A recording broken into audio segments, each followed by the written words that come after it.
Back on the 47 doing some interior details.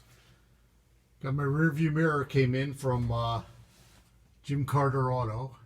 It was on back order. It showed up. Screwed right in, no problem. I didn't even have to buy the bracket, which adapts that top screw to hold it. But this one came with a threaded hole right in the mount there. Just thread it right in. So that's good to go. Still waiting for a side view for the driver's side, passenger side. I got the driver's side on. I showed that in an earlier video. But here I'm trying to get this heater defroster on. I think this is the deluxe model. If anybody knows the difference between the two, if this is the deluxe or the other one that doesn't go to the take outside air, if that's the deluxe. But it goes right there, and I put in the control valve, which I've cleaned up and it got it to function. It rotates. I don't know if it leaks or not, but it's installed. And the next step is to get this monster hanging on the wall and connect the hoses. There's the control valve from the inside firewall side. So what happens is the hot water comes out of the water pump, goes into the control valve, comes out of the control valve, goes back through the firewall into the heater core, comes out of the heater core, and returns back to the motor. So I got that the unit mounted, but then I went outside and the mailman had come, and Christmas came early. I cannot thank my friend Rick in New Hampshire. Look at this. This is the controller, the control rod that I've been looking for. And it just goes and hooks on there. And then there's a piece here that I got to finish the bracket, and it mounts right here. There's two mounting holes. And then when you spin that, it turns the thing. So Rick, I can't thank you enough. I'm going to call you too, and thank you personally. This is awesome. Christmas just came early. So I just got off the phone with Rick.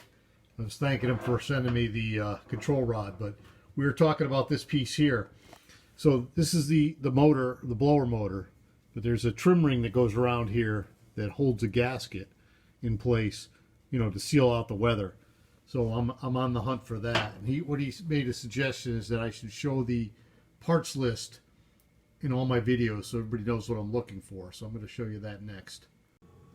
So one of the other pieces of the puzzle for the heating system, these are the switches, the original switches that went under the dash, and they had studs that stuck up from here straight up, and there was a bolt that screwed them to the bottom of the dashboard. Of course, you know, they were all rusted out, and I ended up just cutting these studs flush with the cutoff wheel.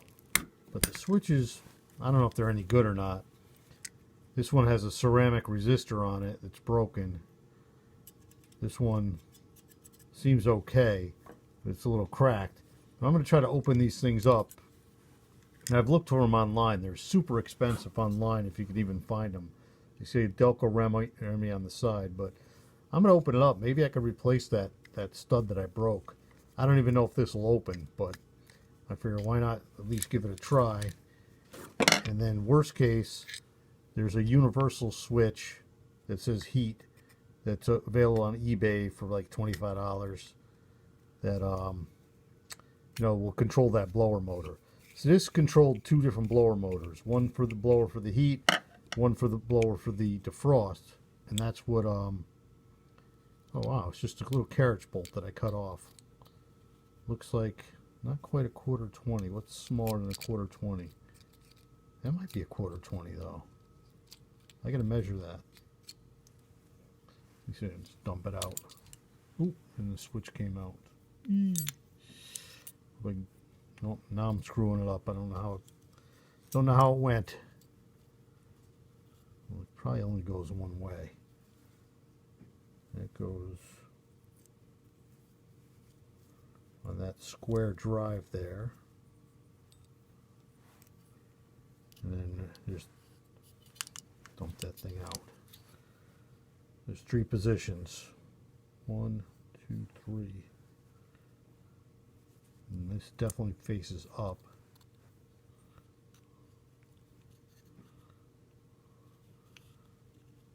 So I might try this with the electrical tester next. I wonder if I flip that upside down. I think I did. Probably goes that way. But you know what I'll do? I could open the other one up. They opened up pretty easily. And pay more attention the way I took it apart. That way not to screw it up.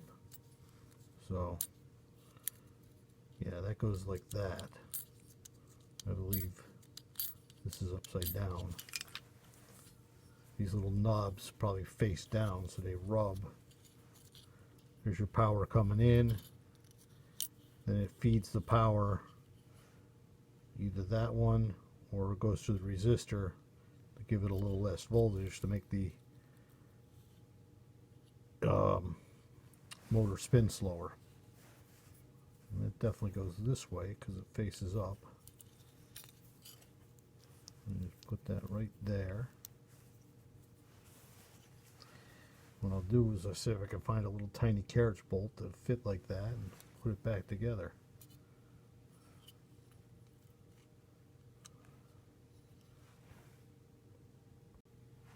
So I was able to get it back together. I got the ohm meter out. And what I'm measuring, I don't know what these are supposed to be or if I'm doing it right, but I do get some resistance. I got it in the center setting. And I got 4.5 ohms of resistance. 6, 7, 5. Kind of all over the place, but there is some resistance there. And if I go all the way up, I think that's the off position. So I get, nothing. Then all the way down,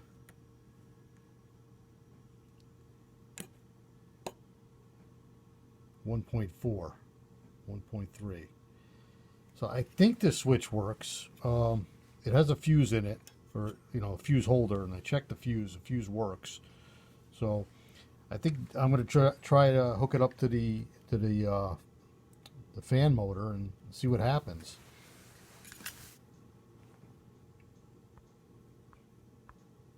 There's my list. You can see that I've crossed out the control knob and rod, and I've added the firewall ring and gasket for that blower motor. So any of the other parts, anybody knows where I can get them, let me know. Thanks again for watching. I truly appreciate it.